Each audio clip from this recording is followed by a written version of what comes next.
We're just going to be talking about substance use in the context of disasters. And my clinical work is a lot in disaster behavioral health and recovery. And obviously COVID has provided us all with the opportunity to, think about these things, work on them, and kind of operationalize it in healthcare in ways that we never thought we would have had to before. So I'm going to try and give you some concrete ideas about things you can do that aren't designed to give you, I would say, not add more work to your plate. That's a term that I like to use. It's not meant to be like, oh, here's a big list of stuff I need to go think about or do. It's not like that at all. It's about thinking differently or strategically about things you're already doing and how you can apply some of these concepts of resilience in your professional and in personal lives as well.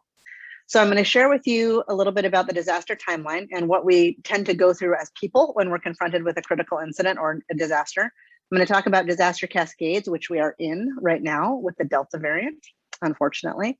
And then I'm going to share with you how substance use is affected by disasters. The bottom line is that it tends to always go up, no matter where you are in the world. So that's something that we need to consider and work into our recovery strategies as we move forward. And then how to work compassionately with people when we are pulled in a million different directions ourselves and we have so many things that we're trying to juggle and balance at the same time. So no one's immune from this pandemic. There's nobody that's on an island that hasn't been touched by this thing, and figuring out how to help others while we're also maintaining our lives is a huge challenge. It's huge right now. And then just resilience in general. So I'm going to provide a little bit of info on that as well. Okay, so this first chart that I'm sharing with you is, sorry, I think I skipped one. Yeah, went too quickly. This first chart is a graph that was developed by SAMHSA to indicate the pattern. It looks kind of like a sinus rhythm heartbeat, a little bit messed up maybe, but kind of. It's the pattern that people experience when they go through a disaster from a behavioral health lens. So this generally represents symptoms, feeling better, feeling worse.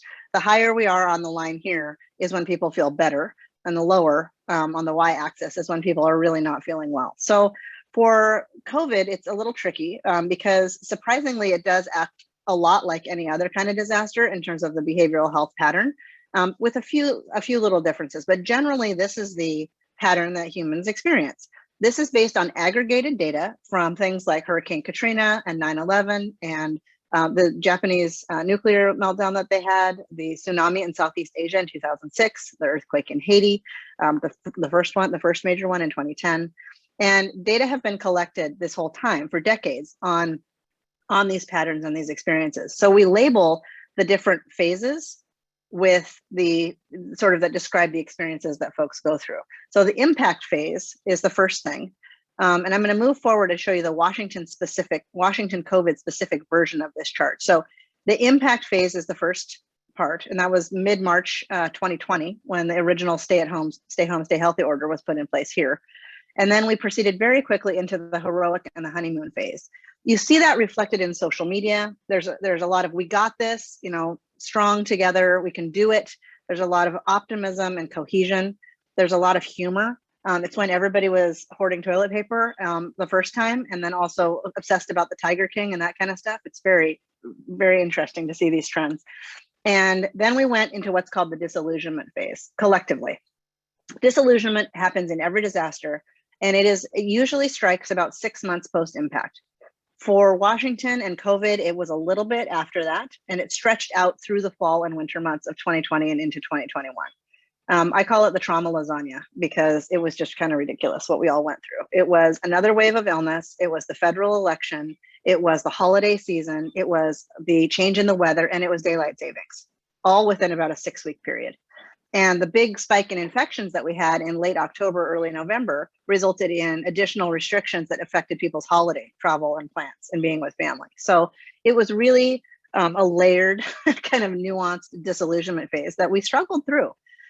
As we have turned the corner into 2021, we've seen a split, and that's represented by the dotted line here as well as the solid line. So we've seen a lot of people doing a lot better, particularly people over 18. So adults are doing better right now than children and youth are doing in terms of behavioral health.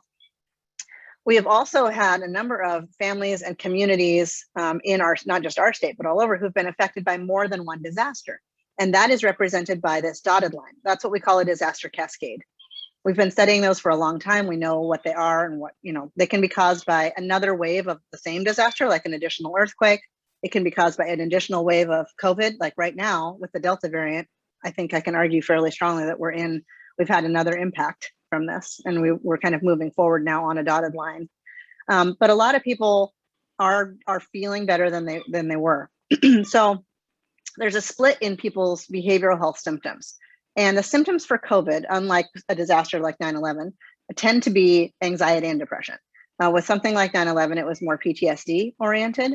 But as we move forward with the Delta variant, it is likely, in my opinion, that we're going to see a little bit of an uptick in symptoms of PTSD, because so many of us thought we were done with this. We thought it was in the rearview mirror. We thought maybe we've got this, and the Delta variant has created this flood in our healthcare systems. And I'm sure you all are seeing this and dealing with this all the time. But it really has triggered, at least emotionally, a sense of trauma for a lot of people, and this sense of, here we go again.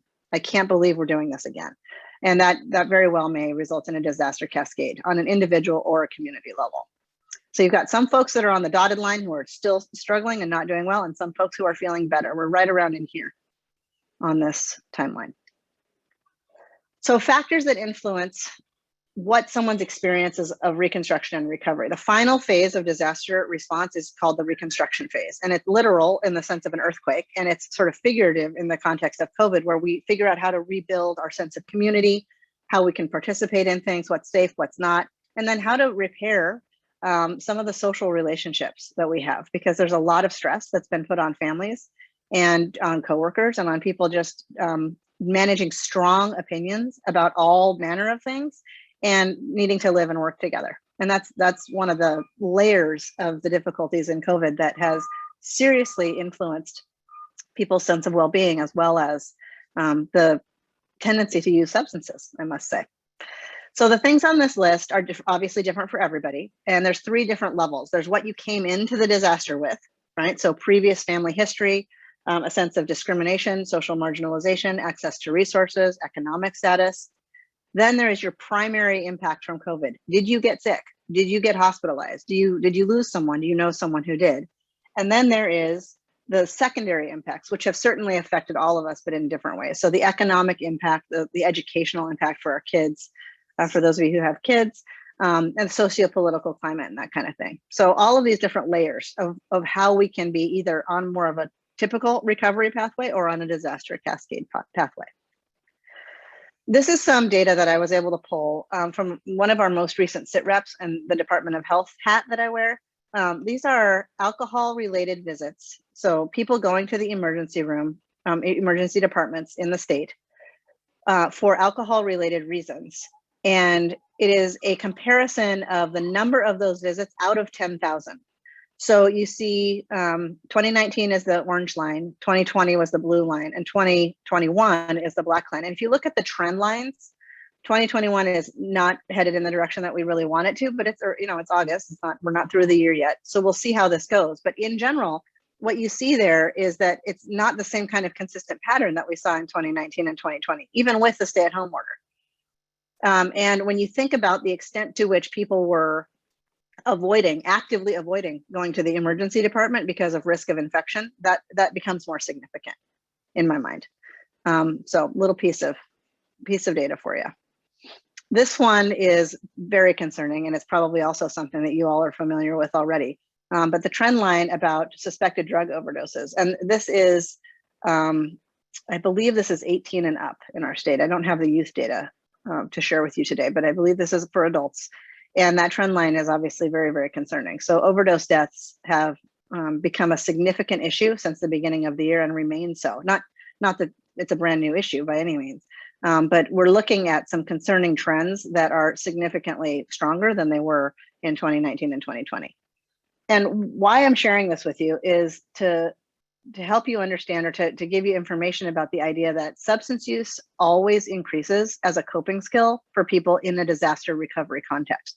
Always. It doesn't matter where you are in the world or whether or not substances are not widely available or even forbidden or restricted on the part of either a religion or a government. It doesn't matter.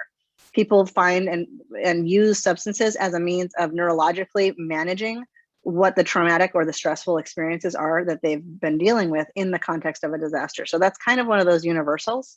Doesn't make it okay, obviously. It adds another layer of challenge to clinical and therapeutic work, but it's a common experience. And I think what you might notice too is we see that those trends are reflected in social media. There are memes, there are jokes that aren't really funny. There are things on Twitter about the day drinking and all of this stuff that's been part of quarantine and how families are managing these things. And you know, it's the reason why it's on social media and the reason why it's on memes is because it's reflecting the things that people are struggling with and managing on a regular basis. Okay, so the way that trauma, stress, and resilience are all related to each other. I call it a ducks and birds kind of a thing. So all trauma is stressful, right? All ducks are birds, but all stress isn't necessarily traumatic. We deal with stress all the time, and not all stress is traumatic. So it can build up and have a similar kind of response in our brains and bodies as trauma, as a traumatic event, but they're not quite the same thing. So they have similar chemical functions, but they're not quite the same thing. At the end of the day, our ability to function can be compromised by either one, whether it's too much cortisol, which is our stress hormone building up over a long period of time, absolutely interferes with our functioning. I'll give you some examples in a minute, or a traumatic impact, like an incident, a specific time. So long-term, moderate, or severe stress affects the brain in a very, very similar way as a traumatic event does. And we have all been through some form or fashion of this stuff in the last year and a half. Everybody has. And that's what I was meaning when I said nobody is immune from this process, because certainly we've all been experiencing some aspect of this disaster. Okay, the most common outcome from any disaster, regardless of the type, is resilience. This is a measurable variable. We can measure it and test it, and it tends to represent the vast majority of how people do in the long run. I was just asked this morning, how long does it usually take for people to recover? And the short answer to that is that if we don't get hit with a disaster cascade, it's just one disaster, the typical recovery time is about 18 to 20 months for people from a singular large-scale disaster. That's not what's happened here. We've already been in this disaster for a year and a half. It's going to take quite a bit longer than that. But no matter what the type of disaster, I stand by the sort of takeaway point that resilience is the most common outcome. So where are we right now in terms of what we're seeing and struggling with? These are all the ways in which people tend to manifest their experiences of a disaster. The common responses, they're emotional, they're spiritual, they're social, behavioral, etc. And I'll give you some examples. So the emotional roller coaster, where you get up in the morning and you think, I've got this, it's Wednesday, I'm halfway through my week, I'm gonna make it a good day. And by the time you get to lunch, it feels like one of the worst days you've ever had. Or the physical stuff, where you just can't lay off the carbohydrates. And you're eating things or drinking or engaging in other substances as a means of trying to regulate your way of feeling and being. Trouble sleeping, your brain turning on at 3 o'clock in the morning, your brain not turning off at night when you're trying to rest. Incredibly common. The one in the middle here is the one that I think most of us kind of are afraid to talk about, but that everybody is experiencing to some degree. And that is the fact that most adults right now feel like they have symptoms of either ADHD or they're worried they have early onset dementia.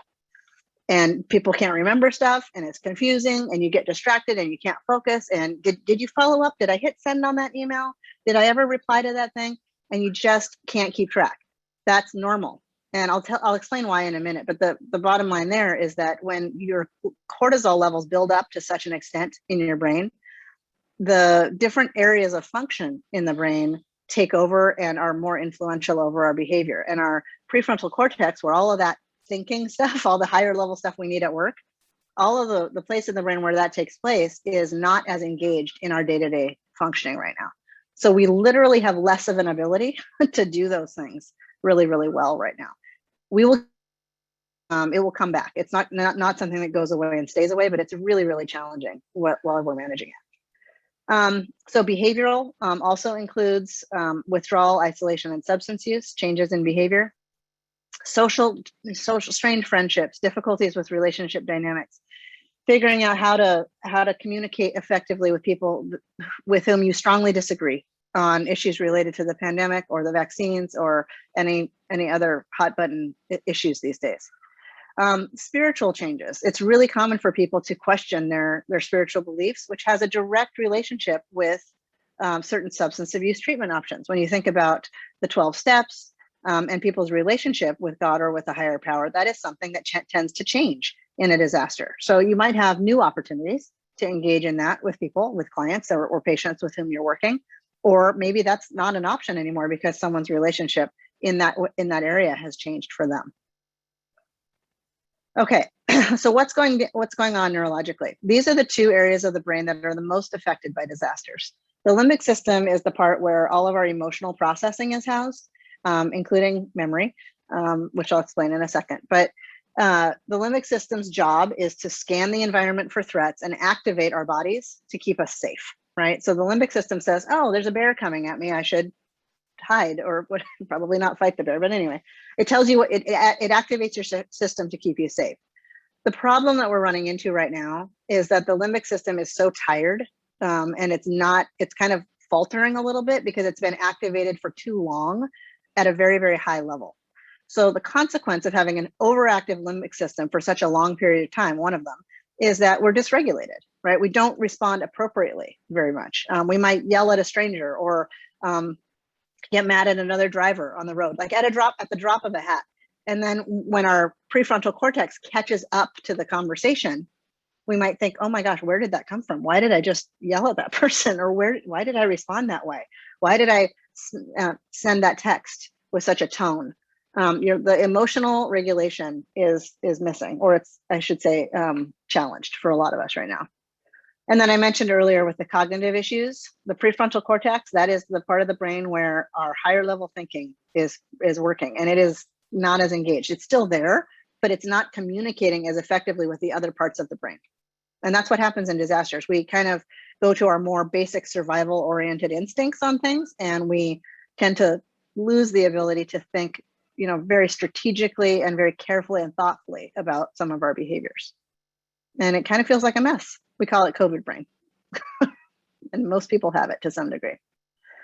So the way that this interferes influences and interfaces is the word I was looking for. See, word finding difficulty is another COVID brain symptom. The way that this interfaces with substance use is in a similar kind of a pattern. So what you're looking at on this slide, the blue pathway is the dopamine pathway. So it's called the mesocorticolimbic dopamine system. And that's the part of the brain that gets activated anytime somebody ingests a substance of reward or abuse. Dopamine is the neurotransmitter that is associated with that. So that pathway gets activated and it feels really, really good. Dopamine is the neurotransmitter that's responsible for pleasure. I actually have a t-shirt that says serotonin and dopamine are technically the only two things you enjoy.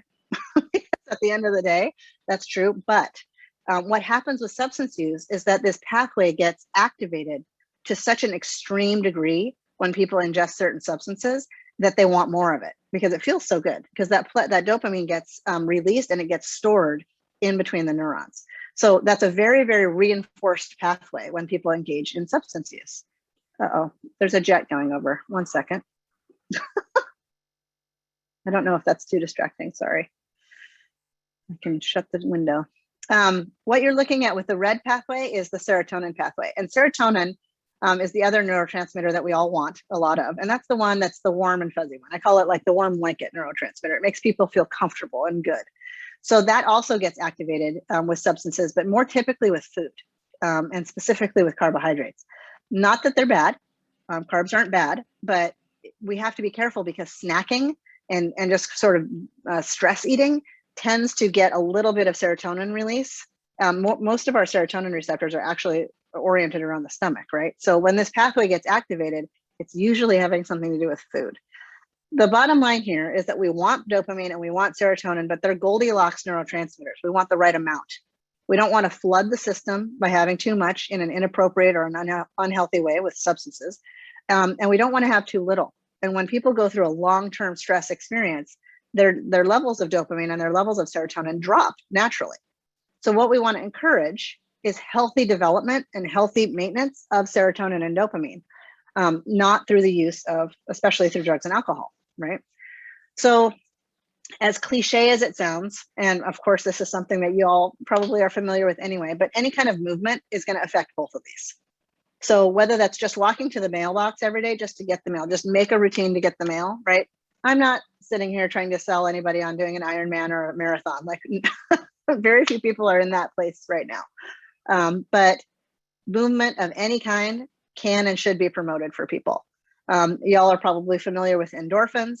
They're a neurochemical that we have in our brains that also make people feel really good. They plug into existing receptors in the brain where morphine plugs in. And the word endorphin means endogenous morphine. And that's another sort of pleasure-oriented chemical that we have in our brain. You can get in a very healthy way through movement and exercise.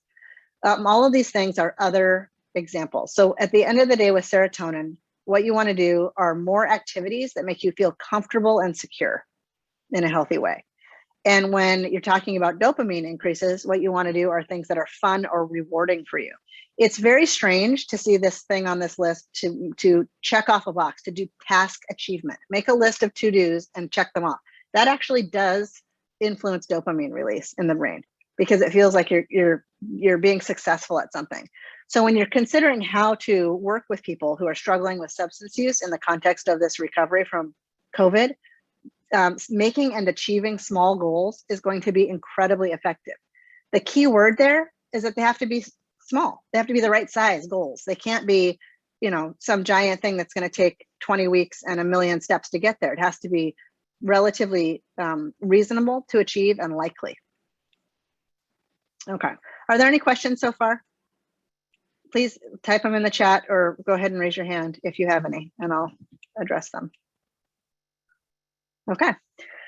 So what I want to provide you with next is a brief model that I developed. I love acronyms because it helps me remember things. So this model is an assessment model for how to evaluate the behavioral health concerns of the people that you're working with, who are right in front of you right then. So it's LEARN. LEARN is the model. Listen for what the serious concerns are. And the trick with this one is to identify, so you're listening and evaluating. You're listening to what they are telling you are the things that are the priorities for them. Is substance use among that list? Are they acknowledging or recognizing that drinking a little too much or a little too often is an issue that they are struggling with, or is it not? And are there other indicators that it may be, but they're just not talking about it? So there's a challenge here in listening for the key the descriptors and the words and things that are behind what the words are that they're actually saying. We're kind of reading between the lines, right? So you're listening and then you're evaluating. How are they telling you? Are they talking a mile a minute? Are they kind of looking like they might be a little bit manic? You can't get a word in edgewise. You can't actually ask any questions. Are they saying, yeah, I'm fine, I'm fine, I'm fine, I'm fine, I'm fine, and you're not getting any detail? Or are they kind of shut down, right? Do they have flat affect? Are they, yeah, I'm fine, and they don't make eye contact, depending on whether or not that's culturally appropriate for them or not. And how different is their behavior now from what it was 6 months ago or 3 months ago, if you've known them for a while? If this is an intake and you've never met the person before, you don't have that baseline information. But if it's someone in your family or a youth that you know or are working with, or a client that you've seen for a long time, the biggest indicator of a concern is when there's abrupt departure in behavior from what it used to be. Everybody's baselines are different. So what really matters is when you see something that's different for you or different for them. That makes a big difference. So then the next question that you want to evaluate is, if and when they do have symptoms of substance use, how would you sort of evaluate whether or not that is mild, moderate, or severe? With the DSM-5, they made a lot of changes in how we diagnose substance use. And they don't call it abuse or dependence anymore, right? They call it mild, moderate, or severe substance use. And what you want to think about is functional ability to continue to participate in things, to work, to take care of oneself, to take care of kids. All of us go through things. All of us make bad decisions and have moments where things don't go well. But when you see a trend in behavior that's causing a problem in someone's ability to function over at least more than a 2-week period of time, that's a red flag as well. The next piece in this model is to assess urgency. And I use another miniature acronym. Is it medical, MED? So is it medical, emotional, or is there immediate danger? Is the person a threat to themselves or someone else? Do not be afraid to ask that question directly. The research is very, very clear that asking directly about suicidal intention or self-harm doesn't increase risk for people. In fact, it can prevent a lot of those types of behaviors. So don't hesitate to ask directly. I think that's one of the biggest myths and misconceptions, especially when I work with a lot of parents, is to assure them that asking directly is not going to increase risk. Because most people are worried about putting the idea in someone's head, when in fact, that's not how that goes. And it can keep people much safer if you ask directly, and then can get them the help that they need. The fourth one on here, as a clinical psychologist, I think is one of the most important. This is about resources and resilience. So what are the internal and external resources? So internal strengths and external resources that the person has available to them. Too often in our healthcare models, and when we're working with clients and patients, we don't look at resources and strengths.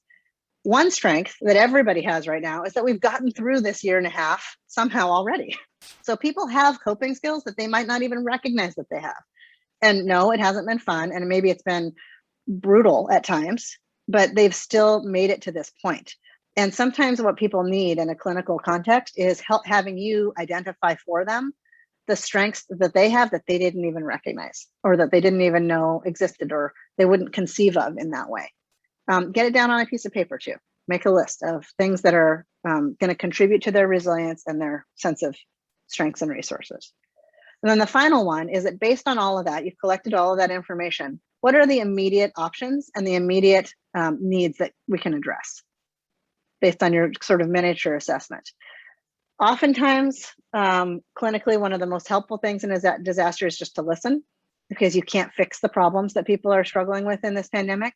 But sometimes after the listening, people do benefit from having a next step that's right in front of them. Again, on a piece of paper, if you're meeting in person, or in the chat, or however it works, but give them a next step of something to do. A referral source, something to contact, something to look at, like something concrete to do after you've engaged in this active listening process, which I'm going to say more about in a sec. Any questions on this model? Okay. So in terms of effective communication, I'm sorry, I want to jump forward. Yeah, good. I just want to make sure I had those in the right order. So one of the things that's really important to remember when you want to communicate effectively with people is that we want to be in the green zone. And this applies to children and youth as well as to adults. Unfortunately, most of us aren't often in the green zone. We're kind of all over the place from day to day. So here are a couple little takeaways from this. Where we want to be is green. When someone is in the red zone, it means that their body has released a little bit of adrenaline, and they're worked up, they're mad, they're upset, they're something. When the body has released adrenaline, it takes at least 30 minutes on average to reabsorb that adrenaline. So when someone is in red, it takes 30 minutes to go from red to green. It's not something that can happen in 5 minutes. And it's certainly not a good time to keep after the issue. People are not in a logical problem-solving mindset when they're in the red zone. It's a function of time and space to get people from red to green. For the yellow and the blue zone, there's lots of things that work for different people. But by and large, just sort of generally, one of the most effective ways to get people from yellow and blue into green is what we call bilateral stimulation. And all that means is that you activate both hemispheres of the brain. The easiest way to do that is to stand up and move both halves of your body. When you work the left side, it activates the right hemisphere and vice versa. Move your arms, move your legs. Between every 60-minute meeting, something we're doing at DOH is starting our meetings at 5 past the hour, which is weird, but it's always the best, because you go at 12 o'clock or whenever the thing is supposed to start, you're like, oh, I actually have like a minute or two. I can go get a drink of water. I can walk. I can stand up and stretch. And that tiny little window it pays off big in terms of how people are able to focus. It allows your brain to integrate and gets you closer to that green zone, especially after lunch. So trying to stand up and move at least once an hour is a helpful thing. So what we want to do when we're trying to offer supportive interventions for people who are struggling with substance use, I'm sure that all of you have or use motivational interviewing techniques in your day-to-day work, or at least familiar with what they are. And motivational interviewing is basically just a slightly more structured version of active listening. Active listening In all the disasters that I've responded to and researched and worked on, right, active listening is the single most helpful intervention that we can offer for behavioral health. There's a lot of other things that are helpful for folks too, but that's the one that measurably makes people feel better. And it's a hard sell because you don't feel like you're giving them anything, right? Typically, the way we interact at work or in a professional context is by problem solving, triage. What's the issue? I'm going to help you fix it. That is not what active listening is. And in fact, the reason why it's a 5-star recommendation is because, like I said a second ago, the problems that people have experienced in this pandemic are so big, you're not going to fix them with a dialogue. But active listening allows the speaker to process through part of what they've gone through. And that actually gets them farther neurologically towards this growth and healing place than problem solving. Problem solving tends to drive disconnection. Active listening tends to increase connection, which is part of resilience. If you are not a therapist and that's not your professional hat, it's okay. It doesn't matter. You can do active listening in 5 minutes or 10 minutes. It's not a junior woodchuck therapy session. It is something that a lot of us who do therapy use, right? It's a technique, but you don't have to be a therapist to use it. Anybody can do this. And it works great for people of all ages as well.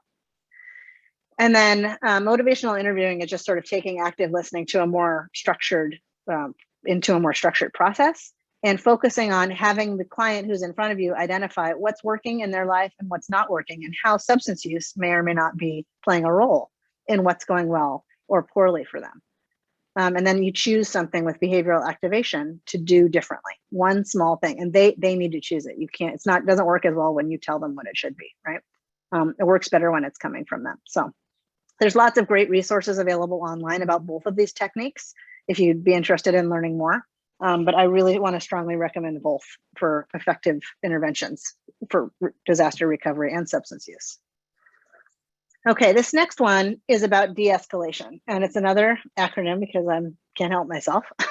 But this one is about how to work with people who are angry.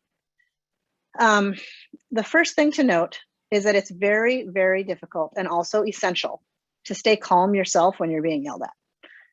That one's the hardest one for me, the first one, self. My own posture, my tone, my nonverbal messages. Like, am I going to cross my arms? How am I going to be? If you're working in person with somebody, what you want to do is keep your hands out of your pockets and ideally sit on the same side of the table as them. This has a really interesting psychological effect. If you sit down on the same side of the table as somebody and you put a pad of paper or computer or whatever it is out in front of you, the message there is that you are with them against the issue, whatever the problem is that's making them mad. You are on their side, literally, against whatever's in front of you. If you can slow down your breathing, slow down your rate of speech, and lower the register of your voice just a little bit. If you're even on a video, if you can sit back, take a slow, deep breath, let that out. People have mirror neurons, and we copy. So even on a video, I don't know if any of you else took a deep breath when I did, but even on a video, we tend to copy what other people are doing. So how you manage yourself in a high intensity interaction helps de-escalation right away. The second one is to be aware of your area, potential exits, help, potential weapons and resources. That is very, very applicable if you're working in person with clients or patients, less so obviously in a virtual environment. You don't want to place yourself between an angry person and the exit. Ideally, both people will have equal access to the exit. If that can't be managed, then you want to make sure the angry person has the access because you don't want them to go through you to get out. That piece of information comes from my postdoc and my internship out of prison. So that's where part of this information comes from. The third one is identifying what are the emotional experiences underneath the anger. Anger is incredibly easy and it's culturally supported. It's okay for people to be mad in America in 2021, right? It's okay. It's like socially acceptable. And almost always, and I want to say, when I say almost always, I mean upwards of 90% of the time when people are mad, it's because they're scared or because they're sad. And those two emotions are so much more uncomfortable and so much harder for people to manage, for all of us to manage. I'm not singling anybody out. But being angry is easier neurologically. And when you dig down deep by using active listening, when you learn more about what is driving the anger, you can almost always uncover something that people are worried about. And being worried about something is much harder to tolerate because it's an internal feeling, and anger you can externalize. You can put it out there on someone else. For example, when someone's mad about the fact that this Delta variant is here and this pandemic never seems to go away, what they might be actually feeling deeper than that is that they're scared that it's not going to stop, right? That they're scared that their kids might struggle or they might lose their job, and it's coming out as anger. So that is the case for most of us, just on a very human level. The last one is engagement. Engage resources for yourself. If you can engage resources for the angry person, okay, fine. Send them with a list of things, other things to do concretely, so they feel like, you listened and you're going to follow up on something. But almost more importantly than that, if you have a really difficult encounter with a client or with a patient, don't keep it to yourself, right? Don't just go home and try and sleep on that. Process it, talk to somebody, share with a colleague, somebody else who might understand. Engage resources for yourself. Don't just let it sit, because it's really hard to be yelled at and not internalize that experience. Okay. I'm going to talk a little bit now about the ingredients of resilience. And when I was working with Pam on putting this presentation together for you all, I really wanted to emphasize, things that can help you individually in all of the work that you do and how difficult it's been, just to really recognize, how much resilience, number one, that you already have, that you've brought to bear on this whole thing, but also how to share these ingredients with the clients and the patients that you work with, and how to model this for your colleagues and for your family members. This is not designed to give you more work. This topic, more so than any of the others, is around thinking differently about what you're already doing, making a few adjustments. Okay, the first ingredient in resilience is purpose. And purpose takes a hit in disasters because the environmental circumstances change what we can do and what we can't do. So maybe things that we were really looking forward to. There's all these memes out there right now about fall plans, and they show a picture of like your fall plans being something, right? And then the Delta variant is like gonna, throw a kink in that plan, whatever that is. That happens to people and has happened this entire time. So our sense of purpose has been disrupted because the goals and the way that we set expectations has been thwarted by this disaster experience. So take a little bit of time to make sure that the goals and the sense of motivation that you have is the right scale for what we're dealing with right now in August 2021. If you are motivated by something that needs to happen 6 months from now, I think that's too far out. I think we need to be thinking smaller scale, because what you want to be doing is reinforcing your sense of purpose. So when you go to bed at the end of the day, you feel like you can check a few boxes and that you've done something that you wanted to do. That is reinforcing, and that's invigorating and increases motivation. So purpose needs to be scaled appropriately.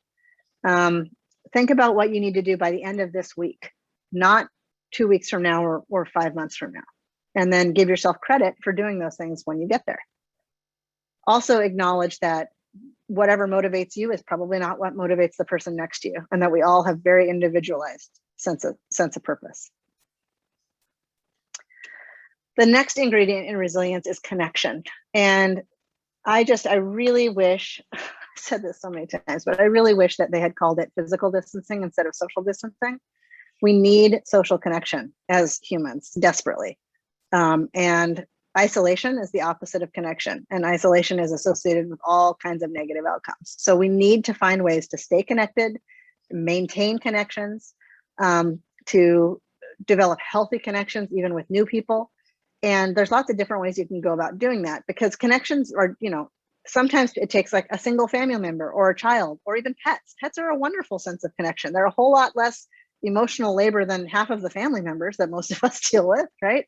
Pets are great. There's been so many pet adoptions. A relationship with God or with a higher power also is a sense of connection for people. Anything that prevents you from feeling isolated can improve connection. And when you're working with folks who struggle with substance use, this one is a really tricky one. And so many of us have had relationship challenges in this pandemic that it's important to address it directly, to call it out and to say, okay, I really feel like I'm missing a sense of connection. How do I get connected with a group of people or a single person whoever, right, who feels this a similar way that I do to certain things. Because there are, there's every viewpoint out there. So you can do that. So anyway, something to think about. The third ingredient is adaptability. If you were making, I use these same metaphors all the time, but if you're making a smoothie out of the ingredients of resilience, this one is the kale. It's the one you have to have because it's really good for you, but like, I don't like kale, so that's why I call it that. But anyway, adaptability is the most essential ingredient of resilience. If people are rigid and they won't make adjustments to their schedule or to their mindset or to their way to find happiness, to what's fun for them, it's not going to go as well in a disaster, right? Adaptability is key. You have to have it. And it's the hardest one. It's the hardest one for humans. We don't like change. Humans want things to be predictable and we want to know what's coming, and that's not what disasters give us. So learning how to be adaptive is essential. The way that you can tell whether or not you need to work on your own adaptability is by recognizing the way that your body responds to an unexpected change. So when you get an email saying, oh, your budget has been changed, or you're losing a staff member, or somebody texts you, Aunt Sally texts you and says, oh, the family reunion is being held in person in a small room with 75 people, whatever it is, right? Depending on what your levels of comfort are, what you're expecting, how far away that is from what your original thing was that you were anticipating, you're going to notice that your body responds to that in a particular way. If you get warm, if your heart rate increases, if you find yourself breathing a little bit more quickly, or you get sweaty, or you get flushed, chances is that you are responding to that change, that unexpected change, as a threat. Your limbic system has taken over and it is telling you, run, fight, or hide. And what you want to be doing, what we want to try and get to, is shifting our neurological and physiological response to that unexpected change to become a challenge that we can overcome. Because if your brain perceives that email or that text message or that phone call or whatever as a challenge, it's like, okay, I didn't see that coming. What are my options? Because when it's a challenge, you can break it apart, you can find other resources, and you overcome, work through it. And when it's a threat, you really only have the options to run, hide, or fight. So notice how you respond physically when something unexpected happens. And if you stay calm, chances are your adaptability is pretty good. If you physically notice a response, then that's something to work on. And the byproduct of practicing adaptability is hope.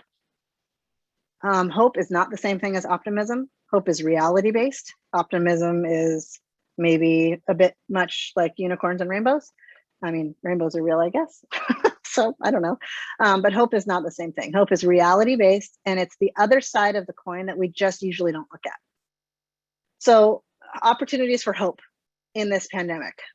Man, that's why it's not the same thing as optimism, is because hope is like, yeah, I've seen opportunities to connect with my family members in different ways. I've seen opportunities to spend more time with my kids than I thought I was going to have. And those are things that I can take advantage of. It is what you get when you shift your thinking from threat to challenge, because it feels like you can do something, like you've got something here and you can take more control over your environment. I do also want to mention that hope is the ingredient of resilience that is the most affected by pre-disaster ways of life. It is the most affected by discrimination, racism, marginalization. When your life experience has taught you a certain set of things, right? It is harder sometimes to come by hope. It's easier for some people than others to feel a sense of hope. So that is something to keep in mind. But it's a wonderful byproduct. If adaptability was like kale, hope is like the avocado in the smoothie. I love avocado, so that's the most emotionally meaningful one of all these ingredients. Okay, if you need yet another metaphor or analogy to understand or to remember the ingredients of resilience, consider a tree, right? The purpose is the fruit of the tree. That's what we produce. That's why we're doing what we're doing. The connection are the roots of the tree. The roots ground you and give you support and nutrients. Now you can have a single taproot like a palm tree or a huge wide network like an oak tree. It doesn't matter. Whatever works for you is your sense of connection and your roots. Adaptability is the trunk of the tree that can sway in the storm and move. And hope is the moss that grows on the north side of the tree, at least in Western Washington, right? or all over, I guess, lots of places in Washington and all over. But it's the realistic opportunity for growth in when it's dark and cold and the resources are scarce. The moss thrives on the north side of the tree, and not everything does. So those 4 things can come together to help remind you what resilience is, if that's a little tricky. And then you get a beautiful, strong outcome here, which we all have. Oh, now there's a train going by. I should not have left my window open. Sorry. So I'm gonna pause. I'll shut my door in a second because I have a feeling this is gonna get loud.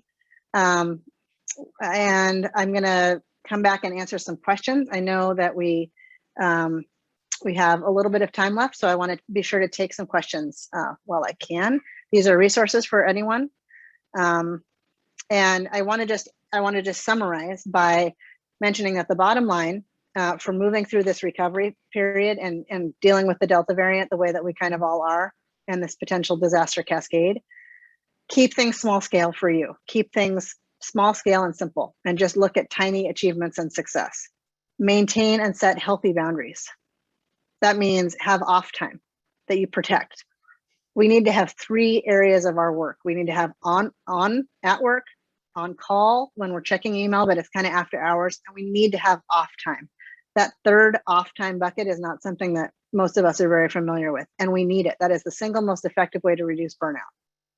Build in positive reinforcements, right? Give yourself kudos. Our brains are so focused on all the threats, right? From the murder hornets to the variants and all these crazy things, that we're not listening very effectively when someone says, hey, thank you so much. Kudos, congratulations, that was awesome. Our brains are like, yeah, okay, next, where's the next threat? And we just don't internalize it very well. So really reinforce things. Focus on internal strengths and external resources. Ask for help when you're needed, or when you need it. Practice that transparent communication. Talk about things that are going on. If we all did that, can you imagine how much further we could get? If you need help with a particular client, or you just don't know what to do in a circumstance, chances are somebody else feels the same way. And then walk the walk, right? Model the resilience. That is, like, if you just do it for you, other people are going to see it and copy it. Human beings learn by watching what other people do. We don't do what we're told, obviously. Like, we just don't. Not many of us do anyway. But we certainly do copy what is being modeled for us. So if we all can model a little bit more compassion, a little bit more empathy, and these ingredients of resilience, that is going to make a difference for sure. So that's what we get, is some nice survival and thriving even. And now I will pause to answer questions if there are any. Nobody was very active in the chat, but I do encourage questions if you have them. Go ahead and put your questions in the chat. We've got a few more minutes, and Kira will be available, so feel free.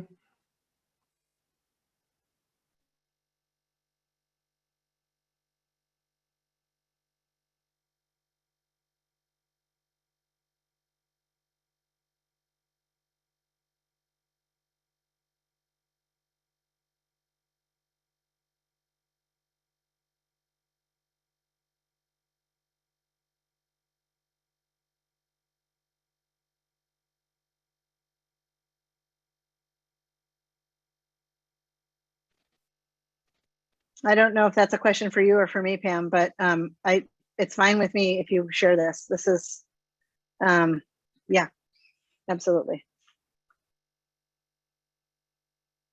I'm happy to also, if you want to reach out to me individually, I'm happy to answer questions for additional training too. Gretchen asks, how do you effectively balance boundaries in these wonderful strategies? So that's a great question, Gretchen, and I'm so glad you asked it. What you are getting at there is something called moral injury in healthcare workers. And it's this idea that we all desperately want to provide more care to more folks because there's so much more need, and we just can't. We can only do what we can do. And the resulting conflict about the limits to our own ability to help everybody causes something that's called moral injury in healthcare workers. So the way to start to address moral injury in ourselves is by recognizing that, number one, you can't pour tea out of an empty teapot, right? You can only do what you can do. And that has value. What you do every day, what you contribute in small steps to bigger pictures and to individual clients that you work with, that has value. And you just can't get to everyone.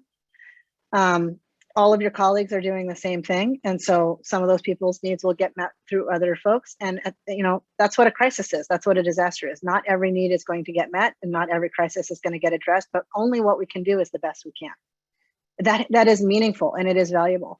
There's a story, I'm sure some of you are familiar with this, but the starfish on the beach after the storm, huge storm washes up 10,000 starfish on the beach, and an old man is going along throwing back one starfish at a time. And a child comes up and says, "Why are you bothering with this? Can't you see you're never going to save them all?" And he said, "But it matters to this one." And he picks up the next one and tosses it back. And that's what we're doing. That's what crisis management is about right now, one starfish at a time. And no, you can't get to them all. If you could, it wouldn't be a disaster or a crisis. So I know that that's not the answer that people want, but it doesn't take away the value and the deep meaning from the work that we are able to do with people.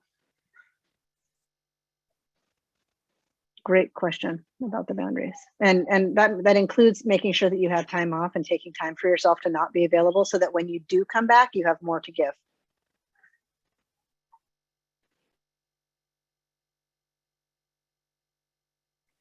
Excuse me.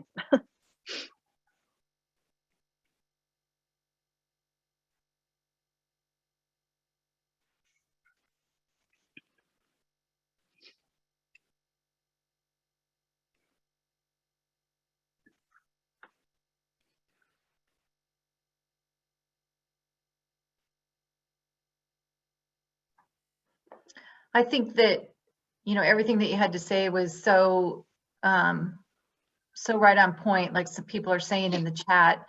And I think that, for myself, I entered into this presentation thinking about the people that we serve. And I think, at least for myself, I also feel like we're given permission to understand that we need to take care of ourselves too, or we can't take care of those that we take care of. So,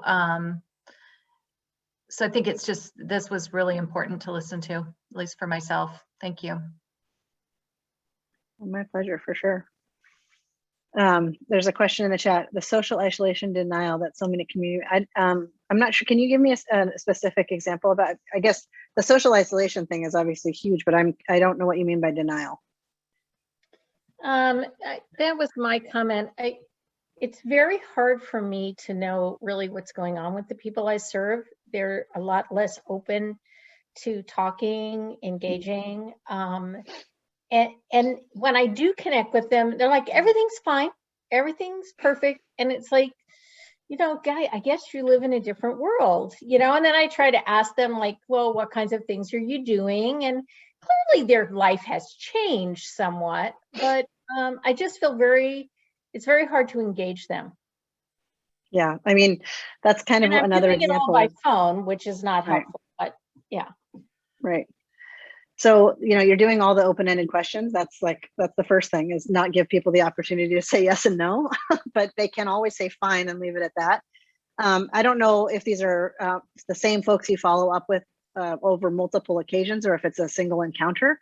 But I do think, and I've seen, that if you continue to ask those open-ended questions, typically, depending on cultural, gender, age differences, right? Usually people will walk through that door if you leave it open.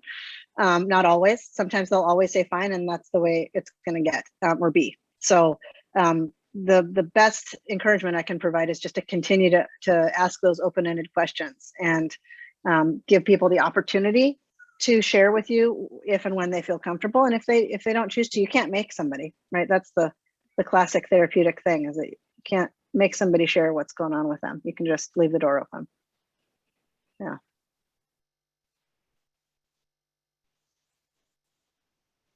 You can, feel free to also share with your clients the cognitive stuff, because the general feedback that I get about some version of this talk that I do is that most people didn't realize the extent to which cognitive symptoms were so widespread.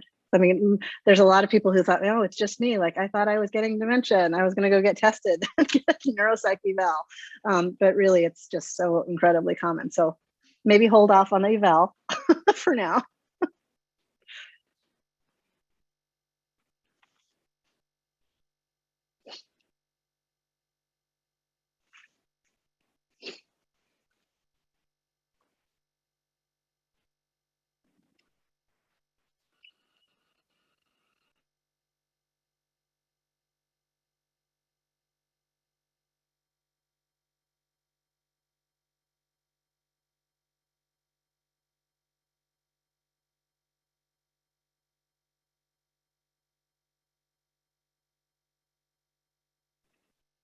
Anything else? Any specific questions around, encounters that you've had that were challenging, or ideas around either burnout or anxiety management, anything like that?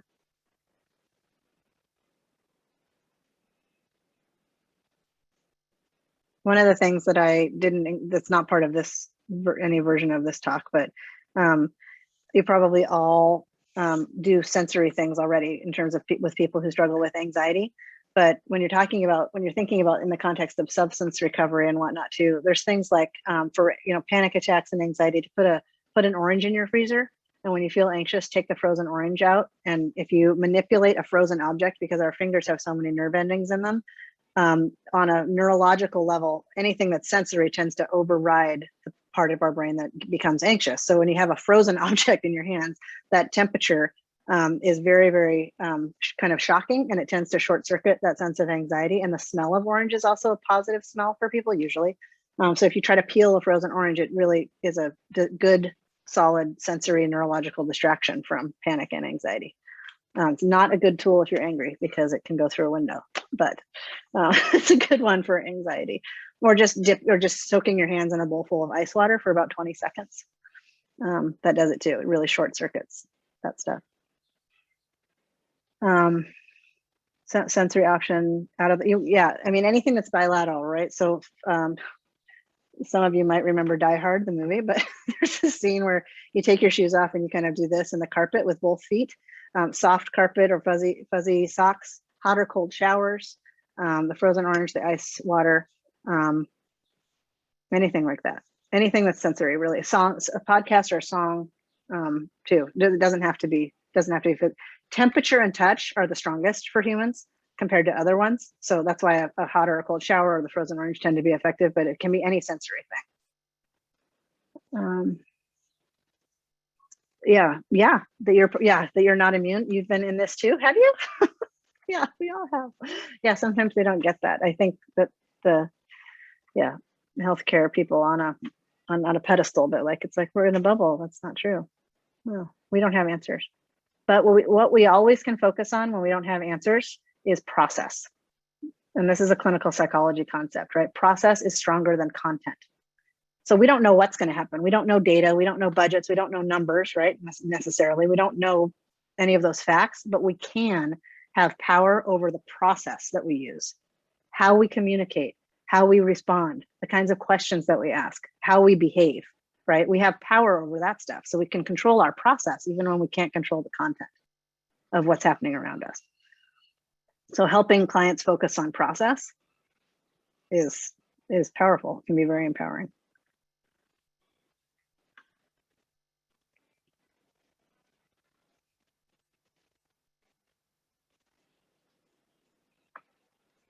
I don't know. I'm welcome. I'm happy to stay a few minutes after 1. I don't want to keep you all if there's other things people need to get to. So I don't. Up to you. Well, we're at 1 o'clock. So if anybody, are there any other questions or comments? Otherwise we can get up and stretch. We can get up and stretch. Get up and move. Yeah. Thanks for having me.